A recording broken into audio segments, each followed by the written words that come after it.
머스노 5 출발합니다.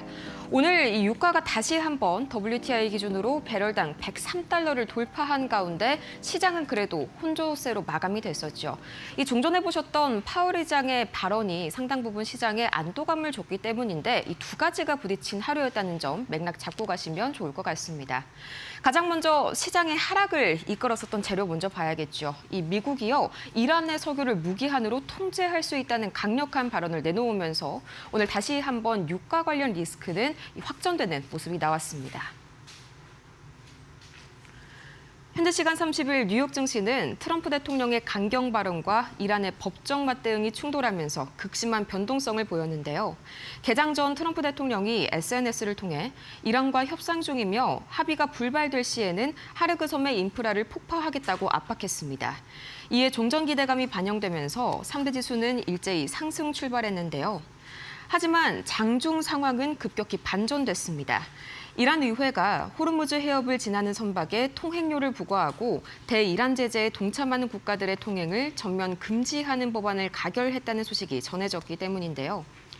여기에 트럼프 대통령이 파이낸셜 타임스와의 인터뷰에서 미국이 이란의 석유 산업을 무기한 통제하길 원한다는 초강수 발언을 내놓으면서 시장이 얼어붙었습니다. 결국 WTI가 전일 대비 3.7% 오르면서 배럴당 103달러를 돌파했고 이에 따라 나스닥과 S&P 500은 장중 하락 전환하면서 3대 지수가 혼조세로 장을 마무리 지었습니다. 그나마 오늘 다우지수가 플러스권에서 마무리를 지을 수가 있었던 이유, 이 파월 의장이요, 모두의 불안을 깨는 발언을 내놨습니다. 우선은요, 올해 금리 인상이 아무래도 없을 것이라면서 불안감을 일축시켰고요.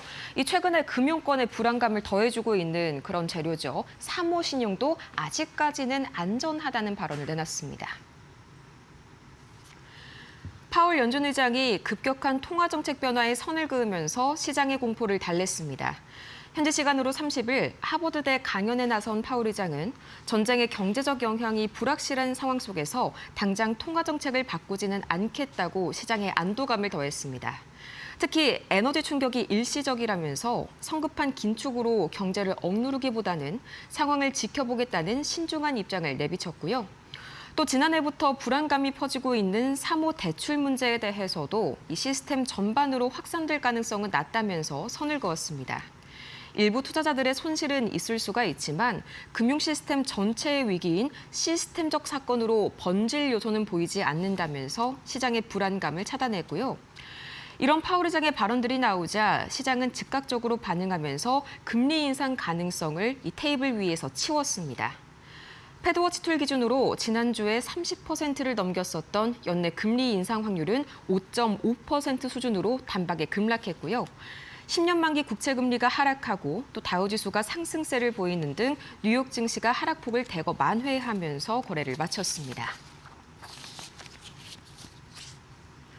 여기에 오늘 이 반도체단의 급락에도 불구하고 나스닥이 어느 정도는 하락폭을 지켜낸 이유, 바로 이 전거래일까지만 해도 급락세를 보였었던 사이버 보안주들 AI 종말론이 부각되면서 급락이 나왔었죠. 이 평가가 단박에 뒤집히는 리포트들이 대거 나왔습니다.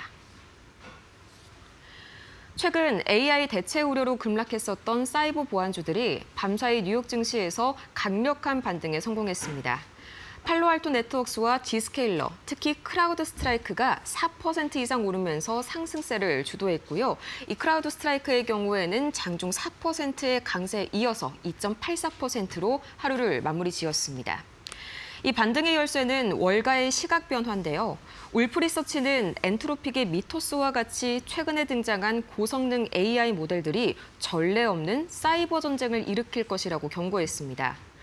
AI로 무장한 해커들이 상상하지 못할 속도로 공격해온다면 기업들은 결국 이것을 막기 위해서 더더욱 강력한 AI 보안 솔루션을 찾을 수밖에 없다는 분석입니다. 이 여러 가지 보안 프로그램을 어설프게 섞어서 쓰던 기업들마저도 대형 보안 플랫폼으로 몰리게 될 것이다. 이런 전망까지 나왔습니다. 여기에 모건스탠리 역시 해당 종목을 최선호주로 꼽으면서 힘을 보탰는데요. AI가 사이버 리스크를 증가시킬수록 강력한 플랫폼을 갖춘 보안 기업들의 몸값이 높아질 것이라는 전망에 올해 들어서 20% 넘게 하락했던 관련주들이 일제히 저가 매수세와 함께 반등세를 보였습니다.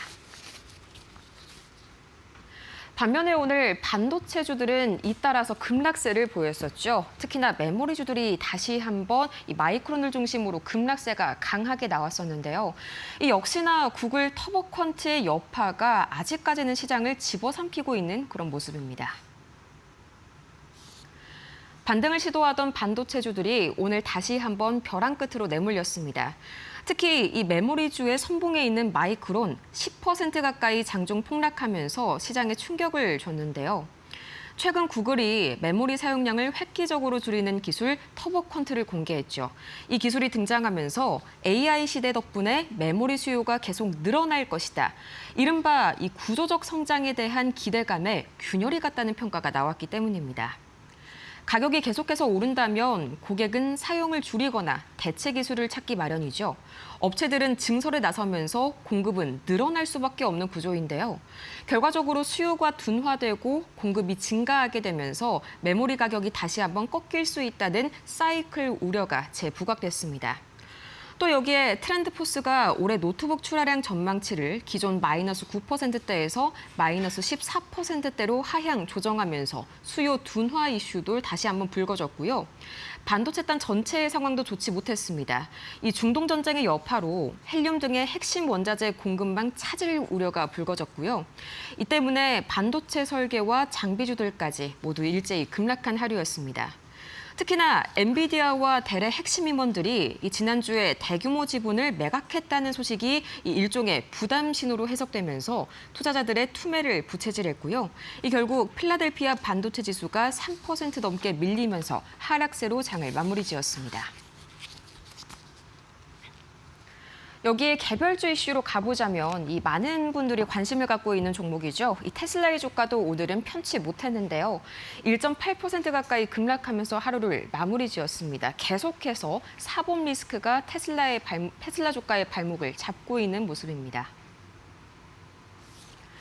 현지 시간 30일 일론 머스크와 델라웨어 법원의 해무금 갈등이 새로운 국면을 맞았습니다.